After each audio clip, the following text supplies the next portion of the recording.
আমি আপনাকে একটা প্রশ্ন করি, কিভাবে বুঝবো আপনি একজন ভালো মানুষ না মন্দ মানুষ?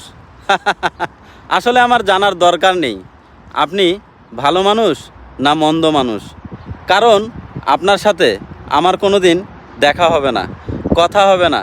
জীবনে চলার পথে আমাদের অনেকের সাথে মিশতে হয়, কথা বলতে হয়, কাজ করতে হয়। ধীরে ধীরে অনেক অপরিচিত মানুষদেরও সাথে একটা সম্পর্ক গড়ে ওঠে। মানুষ চেনা খুব সহজ, আবার মানুষ চেনা খুব কঠিন। আমি যখন জেনে যাই, বুঝে যাই মানুষটা খারাপ, তখন তার সাথে আর সম্পর্ক রাখি না। হোক সে আমার নিকট আত্মীয়, হোক সে আমার বন্ধু, হোক সে আমার অফিসের কোনো কলিগ। দুনিয়াতে দুই রকমের মানুষ হয়, এক ভালো মানুষ, দুই মন্দ মানুষ। আপনি আপনার মেধা, ভালোত্ব, শিক্ষা, রুচিবোধ ও সততা দিয়ে মানুষকে চিনতে পারবেন। যাদের মধ্যে জটিলতা, কুটিলতা কম, তারাই ভালো মানুষ। যাদের মনের ভিতরটা থাকে নানান রকম জটিলতা, হিংসা, লোভ, তারা মন্দ মানুষ।